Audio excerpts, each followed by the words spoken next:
So in a way, its design was copied, but in a very trivial way, from real-life biology.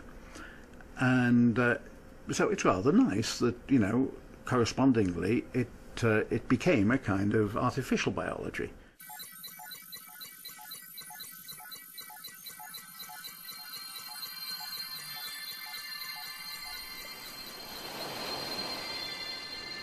We can't be certain to what extent the actual laws governing the natural world are similar to those in the game of life. We do know that the laws governing the natural world are simple.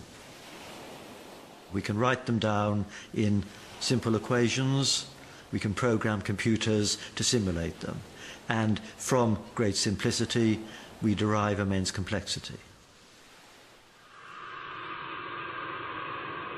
And if our existence is inside a simulation, are we real at all? Speculations about the nature of reality and whether it might be an illusion or a dream goes back for hundreds of years, for thousands of years. Philosophers have been pondering these questions. If we are in a simulation, does that mean that nothing is real? I think a better way of viewing it is that it would mean that reality is something slightly different than we thought. For most practical intents and purposes, you would still behave as you would do anyway.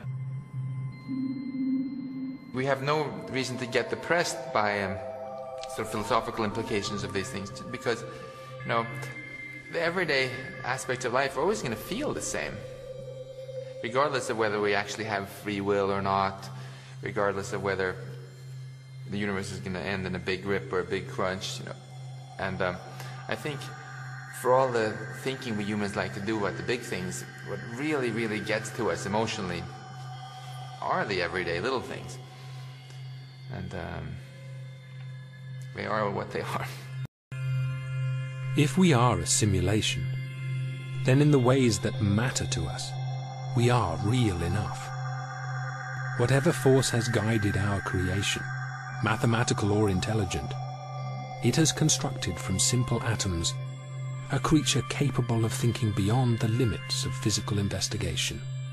These kinds of arguments show at the same time the limitations to the reach of the human intellect, in that we're discovering how our little corner of the world might indeed just be a small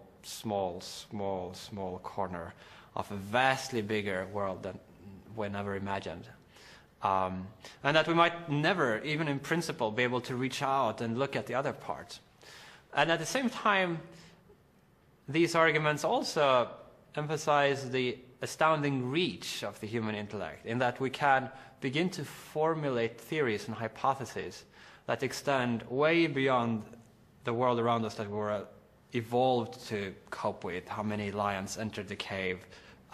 Will it rain later this afternoon? What does that person think of me? These kind of very down-to-earth issues that our brain evolved, but it turns out that they can be used to begin to grapple with these fundamental questions of existence and the nature of the world.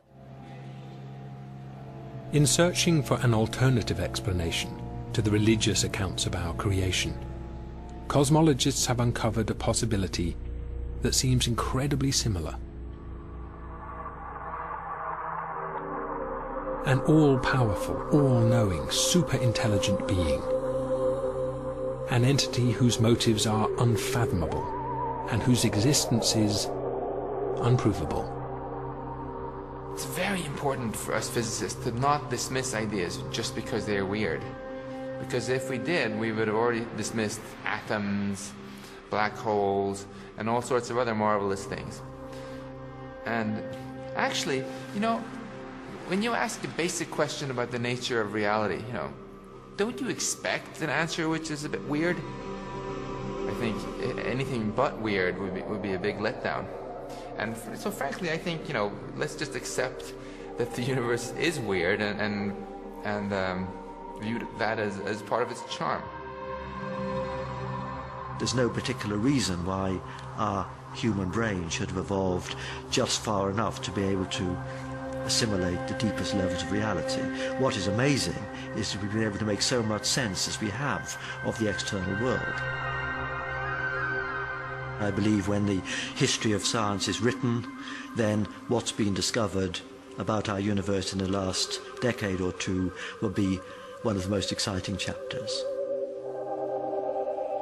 But the key question, of course, is what we still don't know, and that is the challenge for the coming century.